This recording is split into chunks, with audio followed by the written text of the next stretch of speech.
That March, Geronimo arrived at Cañón de los Embudos, south of the Mexican border, to meet with General Crook.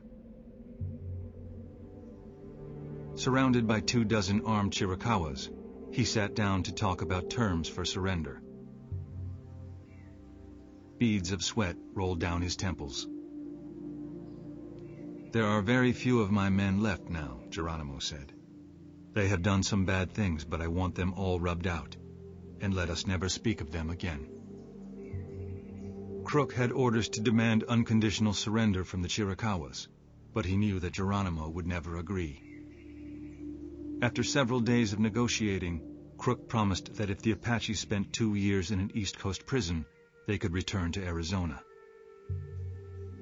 Geronimo and the Chiricahuas finally accepted Crook's terms.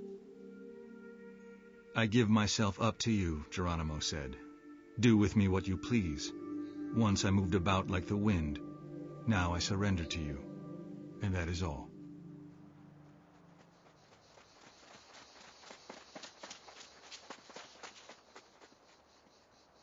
It wasn't all.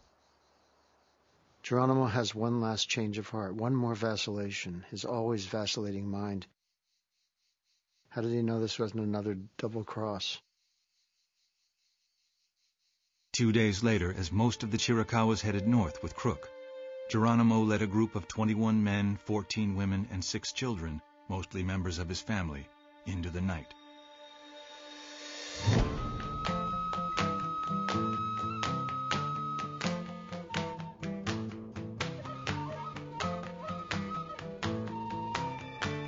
When Geronimo made that final break, it's hard to understand what was going through his mind, because he knew what he was facing.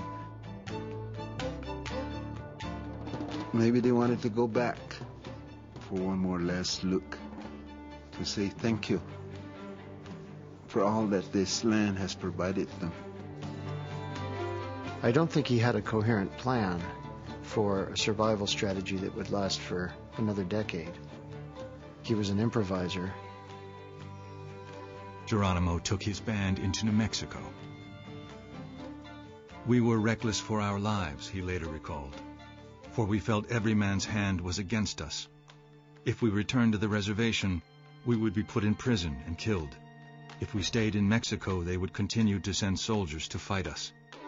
So we gave no quarter to anyone and asked no favors." Word spread across Arizona and New Mexico that Geronimo was on the loose again. Ranchers pleaded with the White House for protection.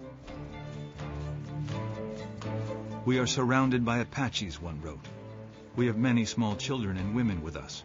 For the sake of humanity, send us some soldiers." The terror, the psychological trauma that Geronimo wrought at the end created this fantasy, the great American Western fantasy. I'm surrounded by Indians. They're going to kill us all.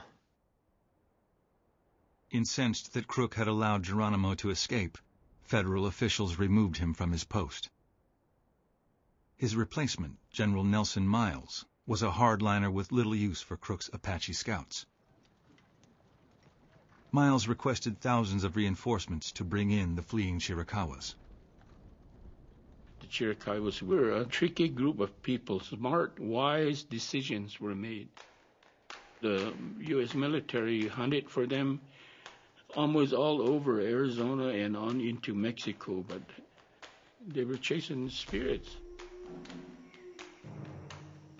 They're being pursued by 5,000 American troops, 1/4 of the U.S. Army, 3,000 Mexican troops, possibly 1,000 vigilantes. So you've got 9,000 hunters against 39 fugitives, and they never succeed in capturing a single man, woman, or child. If that isn't brilliant, nothing is. Journalists flocked to the Southwest and provided lurid and riveting accounts of the fugitives. He had achieved a notoriety that went well beyond the American Southwest. That's when he really becomes the most famous Indian in the West, and in the phrase of the day, the worst Indian who ever lived. Geronimo assumes an important symbolic status. His resistance is seen as the last resistance, not only of Chiricahua Apache people, but of Indian people in North America. After 3 months of fruitless searching, Miles was forced to turn to the scouts he disdained. Within weeks, 2 Chiricahua scouts with family ties to Geronimo climbed towards his remote mountain camp. Geronimo wanted to kill them, but a member of the band intervened. My grandfather drew his gun against Geronimo and told him not to shoot because they're family. If Geronimo had his way, those 2 would have never climbed that hill.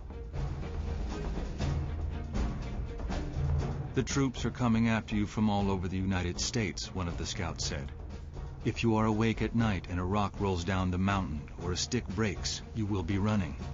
You even eat your meals running. You have no friends whatsoever in the world. I live at the agency, he added. Nobody bothers me. I sleep well. I have my little patch of corn. Geronimo finally agreed to meet with an army officer who outlined the terms of surrender. In spite of the feelings that Geronimo might have had, the wisdom that came with the Chiricahua was still a part of his life. I think in the end the wisdom took over, and so he negotiated with the cavalry, you know. Geronimo and his band would be sent to a prison in Florida. The president himself would determine when they could return home.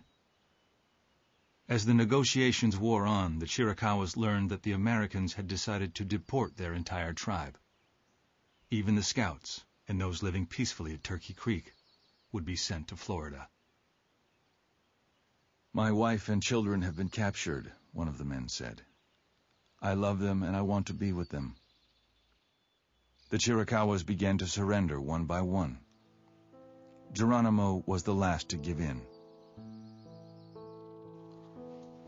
Family? Yeah, that's everything, and that's it. Everything else is secondary.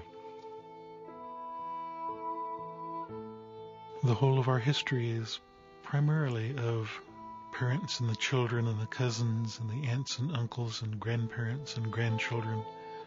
All of that is integral to Apache communities, the Apache existence. And the men didn't exist in isolation.